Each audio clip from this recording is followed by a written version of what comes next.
I'm coming to you live from my studio here in the Boston, Massachusetts area. I have been a portrait and event photographer for close to 10 years. And a question you get a lot is, should you have a photo studio? That's a question that comes up with every photographer, and every photographer situation is a little bit different. So I will try to answer why or when you should be considering or thinking about getting a photo studio. This video, I'm actually doing it right from my cell phone. No microphone, no nothing. Selfie style video for you guys. And that's the thing about my channel. That's the thing about these videos I'm gonna crank out for you guys. I'm not looking to make like picture perfect, get it picture perfect. I'm not looking to create picture perfect videos for you guys. I'm not looking to make it all cinematic and beautiful. Believe me, I can do that if I wanted to. What I'm looking to do is get these videos out as quick as possible out to you. This video, I'm gonna basically tell you some of the experiences that I've had as a photographer. So living in the New England area, when you live in areas like we do, New England, where it gets cold, going against the elements, especially when you're doing portraits, it's very hard to get someone to come out and do portraits when it's freezing cold or when it's icy rain. I think that when you are first starting out, you obviously do not have a lot of business and you don't have a lot of customers, so you're probably not gonna be able to afford to get a top-notch studio right off the bat. So keep in mind, when you're first starting out, it's okay to do photos from home, from your kitchen, been there, done that. Also, in the beginning, when I first started out, I was taking photos from my kitchen, my living room. Within the first couple of months of doing that, I met another photographer who was just starting out. He was basically doing the same. Make a long story short, we put our little money together and we got our first photo studio right as in the beginning of our photography career. Within a few months of launching into photography, we had our own photo studio. I went half-seas with a photographer, and I was there for about a year sharing the studio with that photographer, and it was great. It was great because the rent wasn't that much, and we split that obviously with a few other costs in there, but it wasn't too bad. It was something that was manageable. We knew that if we booked a couple of photo shoots here and there, we'd be able to go ahead and cover that cost. So we went ahead and we got a studio on that first year of being a photographer. So we did that because we had already done the shooting in the kitchen, taking photos in the kitchen and in your house, and you can only do that for so long, and then it doesn't look professional. So you want to have a spot where you can bring people to. So we ended up getting our own spot, and we were there for about a year. And again, we live in the New England area. And I'm sure where you guys are, it's probably half of the country probably has bad weather, probably has a bad winter, as we do here. We have a very bad winter and sometimes unpredictable weather all throughout, but definitely the winter. So it's nice to have a studio where you can definitely book your shoots and not have to worry about it being nice or not. What happened with me is we ended up staying there for about a year. Our photography name started growing. We started booking more shoots, booking more clients. As we started to grow our photography careers a little bit, about a year into it, I decided to branch out and go on my own.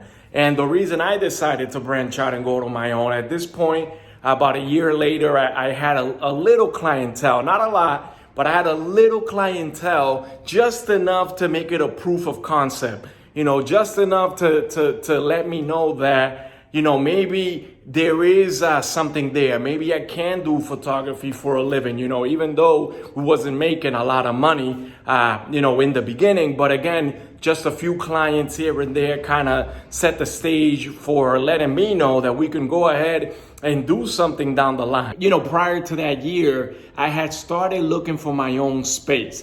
And the reason, to keep it 100%, why I started looking for my own space, y'all, is, me and the photographer that had moved in there, we started to, I don't want to say have differences. Actually, differences is a good word. We started to have differences on how we were going to use the studio or not. The studio wasn't very big. It was only 300 square feet. But it was good enough to get in there, set up some backdrops and some lights and do some shoots. But we started clashing a little bit, especially on scheduling and stuff. I ended up finding another studio not too far from there. And I was a little worried. I was a little scared of branching out on my own, but I always bet on myself. I always believe on myself, and I put myself out there. And when I put myself out there, I go all in. Getting my own studio, which, as you guys know, it was definitely, an unbelievable feeling. It was an unbelievable feeling to get that first studio that was shared. But to actually get a studio of my own where I can leave all my stuff there, not have to worry about sharing it with someone, it was unbelievable. Not having to answer to anybody, really branching out and doing your own thing was just amazing. So I stayed at that studio, again, give or take, I would say probably 3 to 4 years. So in that studio, and again, little by little, my photography business started growing, little by little, y'all. Now, keep in mind, guys, that I'm an event and portrait photographer. So at this point, like our wedding business and our quinceañero business and the event business really start to pick up a little bit.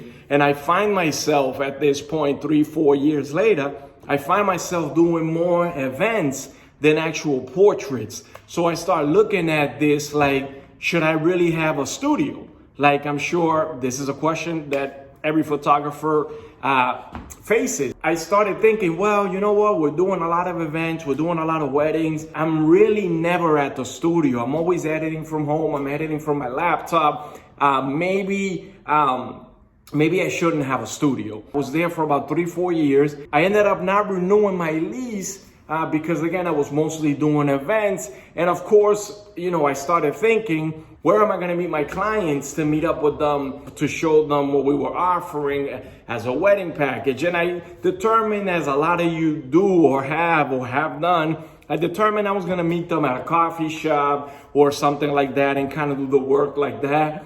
And that's what I ended up doing probably for the next couple of years. It was okay at best. I really did not like that. When I had a studio, my closing ratio per customer that came to the studio was through the roof, y'all. Once they came in there and they saw what we were about and they saw our work on our walls and they saw how beautiful the studio was, it's a lot more likely to you to do business with a customer when you're sitting in a nice studio versus sitting at Dunkin' Donuts or at Starbucks with them. It's very loud. It's hard for you to talk to speak to customers and to hear them out. It's hard for them to get in that mood, to want to buy something from you because it's just so loud. There's so much going on. We did book a lot of weddings and quinceañeros and stuff, but again, it wasn't necessarily my cup of tea. I didn't like not having a studio very much. And then a couple of years into it, again, as the winters are coming, and I'm literally doing this for a living. I'm doing photography for a living. That's the only thing I know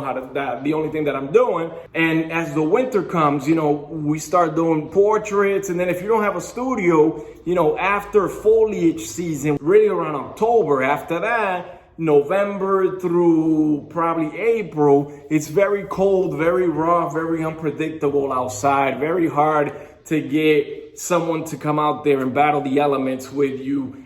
So that's always weighing on your mind. Should you have a studio? And of course, a couple of years later, I said, you know what? I need a studio again. I need to have that client and customer relationship. I need to be able to talk to people. I need to be able to have people hear me out, see what I'm doing. I said, you know what, I need to get a studio. And a couple of years after not having a studio, I started looking at studios on my own again. And this time, y'all, I went from my first studio, remember, was shared with another photographer. My second studio was on my own, but it was 300 square feet, and it was in a commercial building property. Now my third studio was an actual storefront. I always wanted a storefront. I always wanted to have my name. You know, every photographer wants their name on a building.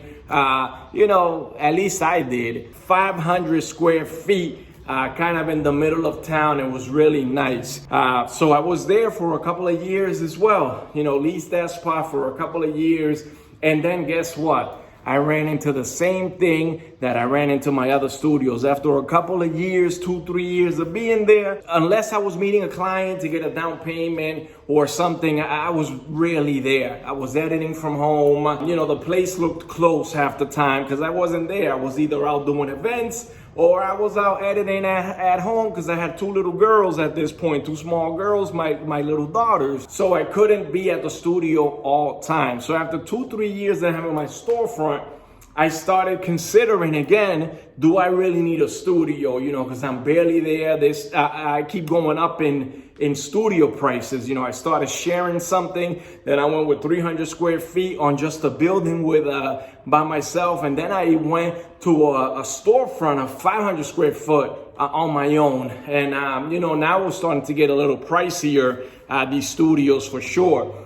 So after 2-3 years of having that, I ended up having no studio again. That was a few years back. And I ended up doing the same thing. We're doing a lot of events and a lot of weddings and quinceañeros. And I say, hey, well, you know what? I'm really not using the studio that much.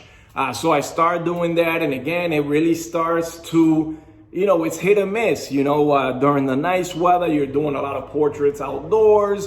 And there's a lot going on. And then the winters come and it's a long winter. And I mean a long winter because you have no income. You know, if you're not taking any photos, you know, you don't have an income. So a few years after not having a studio, it started to weigh on me again. I really should have a studio. No, this meeting customers in Starbucks and at Pereyra bread, or I've met customers everywhere, y'all. In my car, outside their car. You guys know how it goes when you don't have a studio. I've gone to clients' houses and pitched my work over there. Not my favorite thing to do, but I have done it. And after a couple of years of not having that storefront, I need to get a studio, and I really need to focus on this studio, and I really need to make it grow. And I need to focus more on my portraits, because portraits are busier year round than events. Events where we live in the New England area, you still do events in the off seasons, as you guys know, from October to pretty much to April. You do events, but it's not the same, as you guys know, as the wedding season from April to September, you know. So you do business, but it's not as good as the wedding season.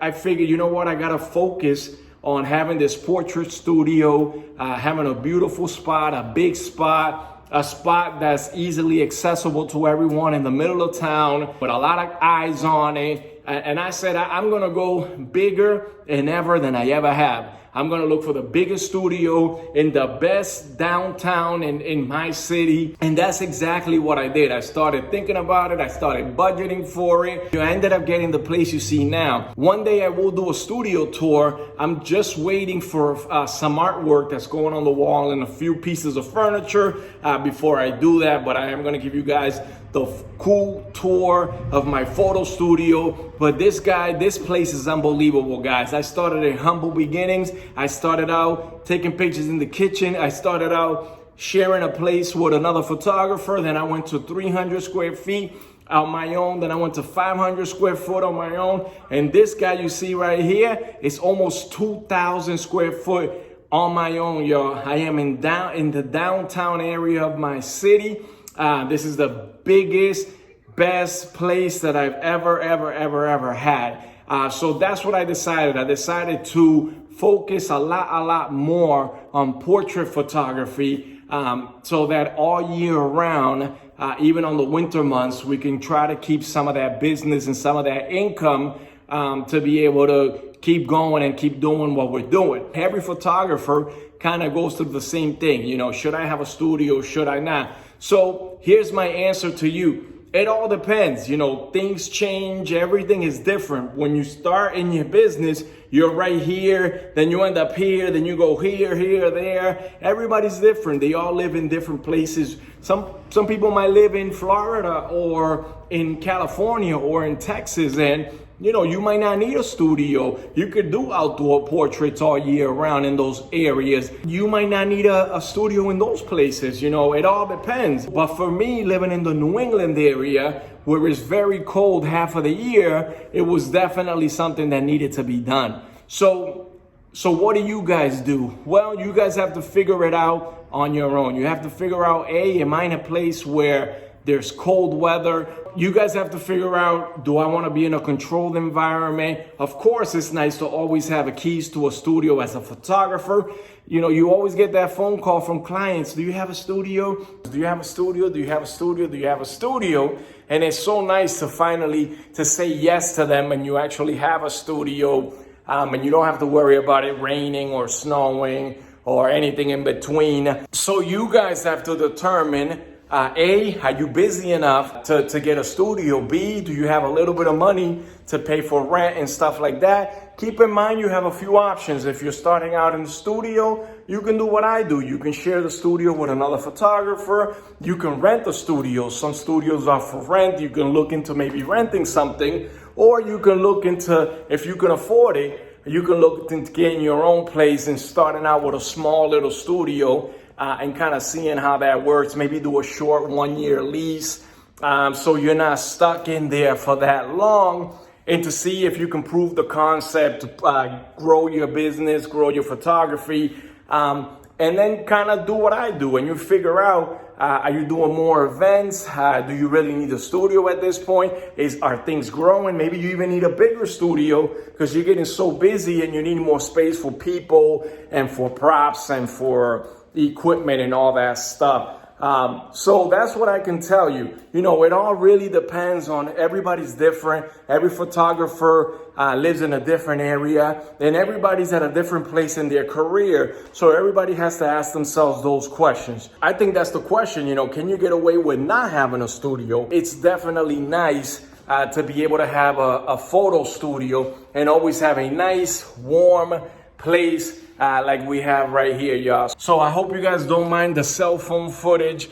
It's all about the knowledge in the video, y'all. I'm trying to get these things out as quickly as possible. As you can see, I am an active photographer, and I am trying to get these videos out to you guys so that you guys can learn and you guys can step up your game and you guys can be where I'm at or even better. So that's what this video is all about. So I hope you guys enjoyed this video. I hope you guys hit like, share, comment, subscribe, and make sure you turn on your notifications so you're notified next time we put out a video.